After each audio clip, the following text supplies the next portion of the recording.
everybody. How are you? And again, how are you? Hope you're well. Hope you're keeping in extremely good health and in perfect happiness. Today I have a rather simple and straight to the point video. We're going to talk about how instrumental healing is extremely important on our feminine journey. I cannot say this enough because there are so many wounds that we deal with every single day.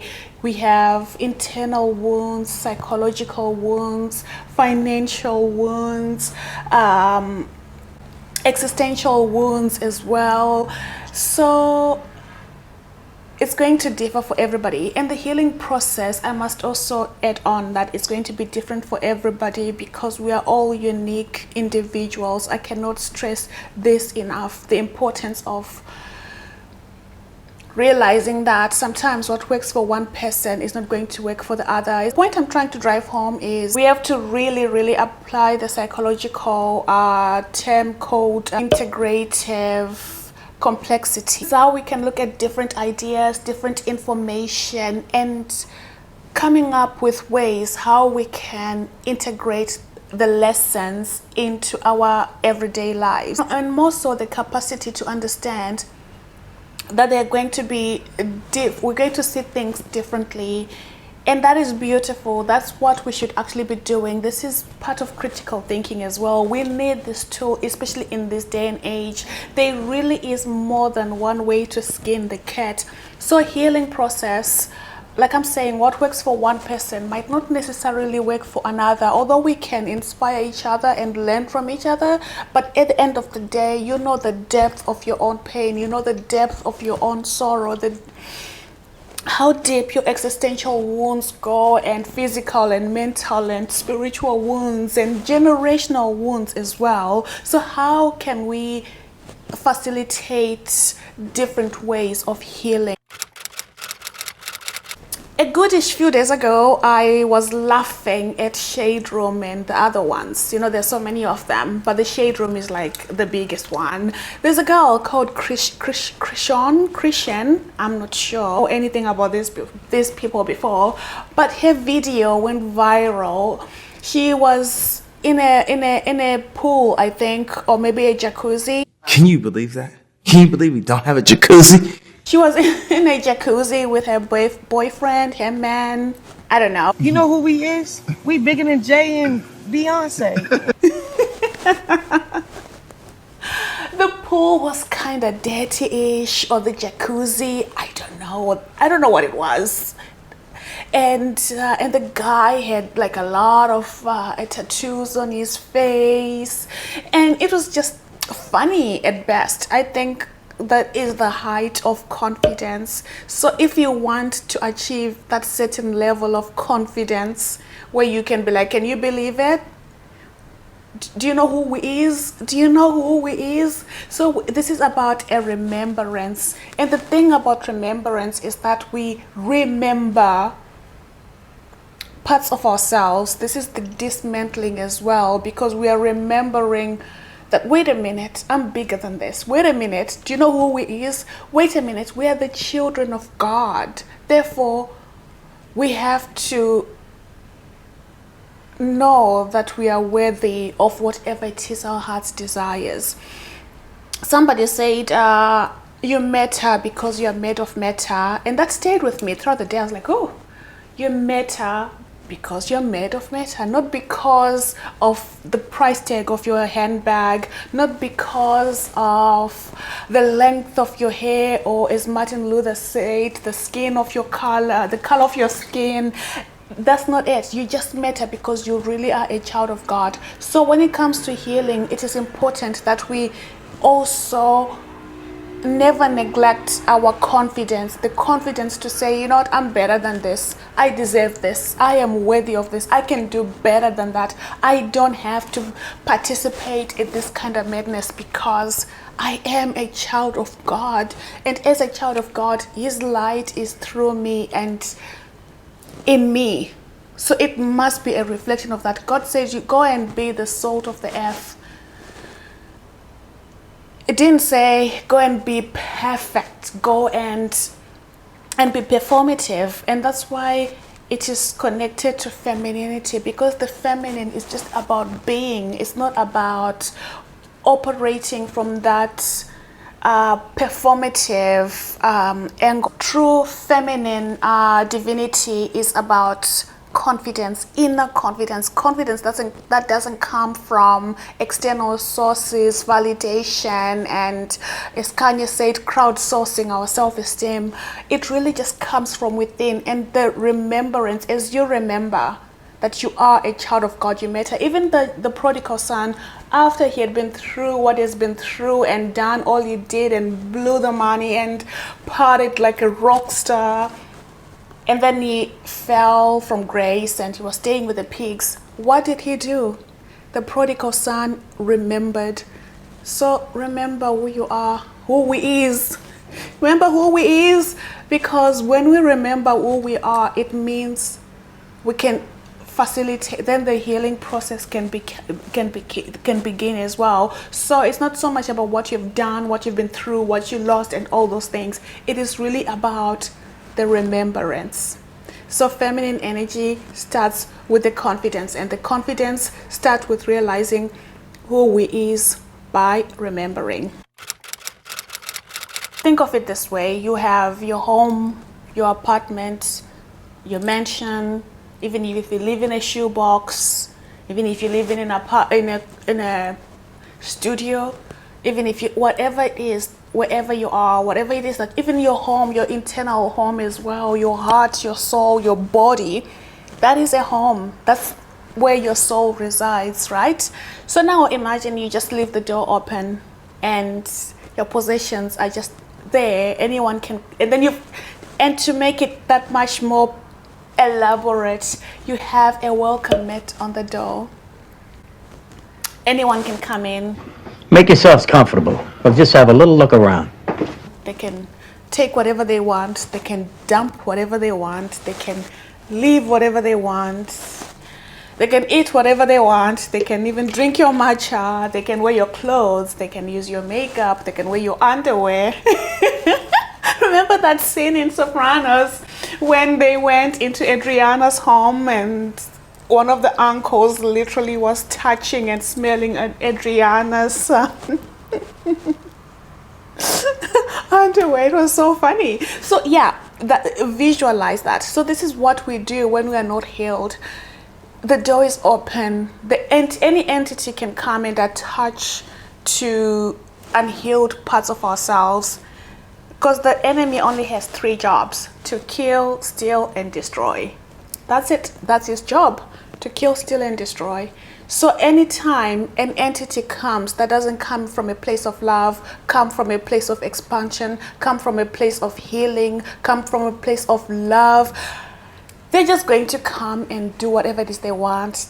Anything to just disrupt the pH balance, anything to disrupt everything, your energy. And also, as a feminine, that energy is very potent. The world doesn't want us to remember that. So every time you're with a man, even if you're just taking a walk together, it does something to a man. One guy said you could be driving and a woman is sitting next to you, and before you know it, you start having ideas. It is that feminine energy, that yin and yang, because it feeds each other. Whereas if the feminine is just feeding and feeding, what happens? The person is going to leave because you are depleted. You were never fed. You cannot pour from an empty cup. So the same with energy. Whatever it is that you allow into your home, into your body, it must be an addition, because the more you give, that will create this ease. There won't be any ease in the body. Every time you feel tension, every time you feel tightness, every time you have to perform and prove, there's no feminine energy there. And if it's there, it is running dangerously low. So it's important to always create that balance. Even Enrique has a song on one of his albums, Insomnia. I love that album. Do you know what it feels like to be the last one to know the lock on the door has changed? So this is your home, right? This is your body. This is your space. You're allowed to change the locks on things. You're allowed to change because you're healing. Sometimes unhealed parts of ourselves, like I said, they attract certain entities. And those entities, they are very smart. Ever had a conversation with somebody and then they say one little line and suddenly you'll be like, aha, eat or you'll be eaten, right? I got you or they got you.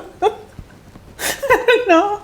So it's important that we guard not just our souls, our bodies, our energy jealously. If you can do it with money, then you have to do it with everything that is pertaining to you, especially with the soul and the mind and the heart, because once you make those ties, sometimes it is difficult to break, and also it is difficult to heal as well. So healing is going to be a process, obviously, but the more that coming and go and coming and going and coming and going, that is going to require another level of healing. And also when the locks are closed, anything that wants to come in, it has to be coming with the new keys, coming with the new access card, coming with that upgraded, whether it's an apology or changed behavior. If not, keep it away, because you have to heal. And also Brendan Flowers in Human, I love that song. I think I've spoken about it a couple of times, and every time I listen to it, it does something to my soul.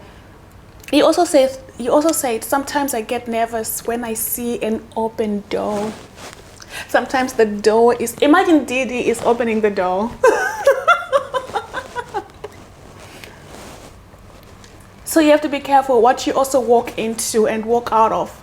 You have to be nervous. If it's too open, why is it open for everybody? And the more, then the difficult it gets, right? So also be scared of an open door. Ask. You know, we spoke about, what did we speak about? Philosophizing everything. I know Tyrion Lannister. Of all the Lannisters, you can keep what's his name? You can keep Jaime. I think Jaime can be good fun, but when it comes to life, I think Tyrion Lannister, especially when he said there's nothing worse than a late blooming philosopher, and I would argue that better late than never. So philosophize everything. Ask the big questions. The bigger the question, the bigger the answer.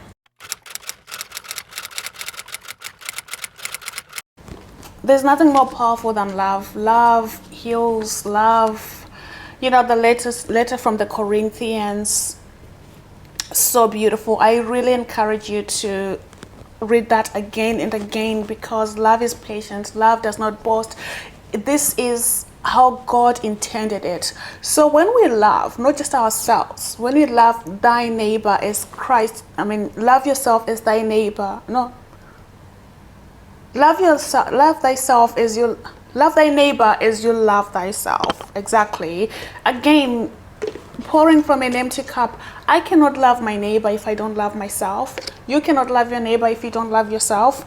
And that's why we have to do the healing work, because when we all can operate from that frequency of love, everything is energy, right? Starting with the frequency, then the vibration, and then the energy, it is all connected. If we all come from that place of love, that place of healing, then we can make a difference, not just in our lives, but in everybody else's life. So the healing is not just for ourselves, because we cannot keep on feeding each other poison. We saw what happened with Hayden.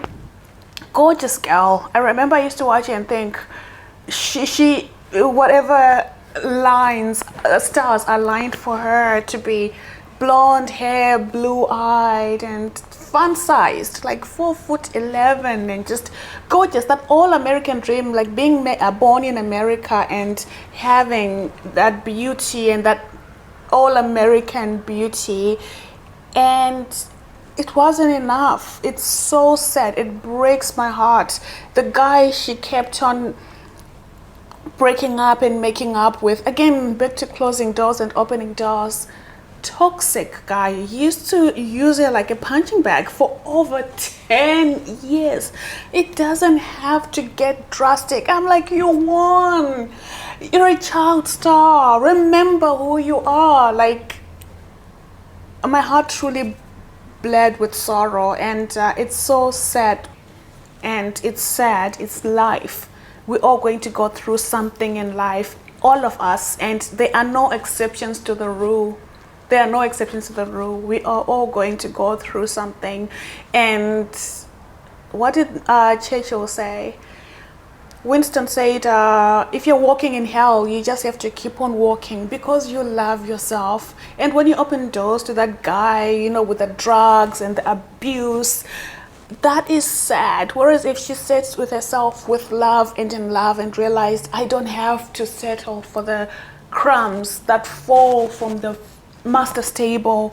Mephibosheth from the Bible was like that because Mephibosheth was crippled, he was broken, and he lived in Lodibar, a place of nothingness. And it's a moving book, I should say. And with Mephibosheth, when he finally got to be in the presence of King David, he was just happy to have the crumbs that fell off the master's table. But David was like, no, now you can sit on the table. So God wants you to prepare. He wants to prepare a table for you in the presence of your enemies. So love yourself enough to say, okay, in a certain epoch, when I wasn't healed and broken and miserable and an addict and all those things, I could settle for crumbs that fall off the master's table. But now that I'm healing, I'm getting better, I can do better, I can choose better, I can integrate some of these lessons on the healing journey and facilitate that and embrace the feminine energy, not the performative one, but the real feminine energy, and operate from that place of love, because that's all there is. Loving yourself enough to sit with the king, loving yourself enough to not settle, not to be desperate, because who we are when we're desperate, if you've been in a place of desperation, I can tell you that the crumbs will seem like life-changing, but in reality they're just crumbs because we haven't done the healing, right? So if we love ourselves, we're going to say, you know what, I'm better than this, I can do better than that. I don't like who I am when I'm desperate, because desperation and self-love, they can never coexist together.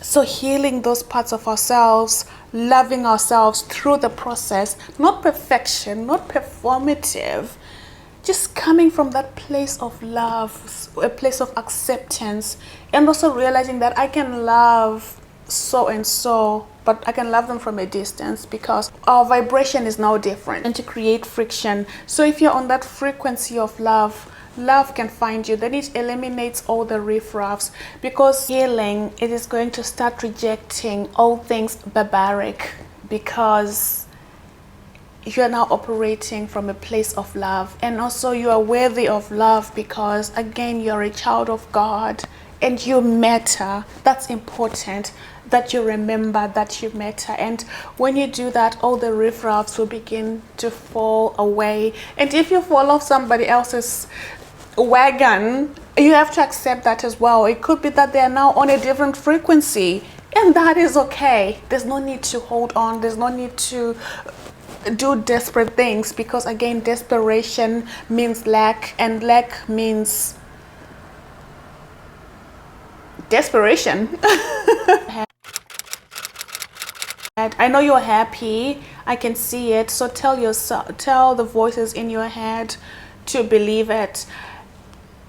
That's it. We have to keep on telling ourselves, renewing our minds every single day. That's what the Bible also says. Every day we are renewed and transformed by His mercies every single day. So when we do that, it means that the sin or whatever things that we are healing from, they no longer have to take first place anymore, because every single day we are renewed and we met to the person you were 5 minutes ago. You're allowed to change. Some people might feel like you left them holding the bag. Well, that's life. We all heal. We are all healing. We are all trying to do the best that we can given the people that we are, and we are all trying to come from a place of love, because at the end of the day, that's all there is, the love of God. Inner child, yeah, what you used to love as a child, going back to that. And what's next? And then the love for everybody. Obviously you have to love all people, but like I said, sometimes you have to love them just from a distance. Like Hayden should have loved that man from a distance, because 10 years, that is heartbreaking. Anyway, my heart truly goes out to your family. So that being said, love one another, take care of one another, and be kind to one another. If nothing else, I shall be seeing you in my next video.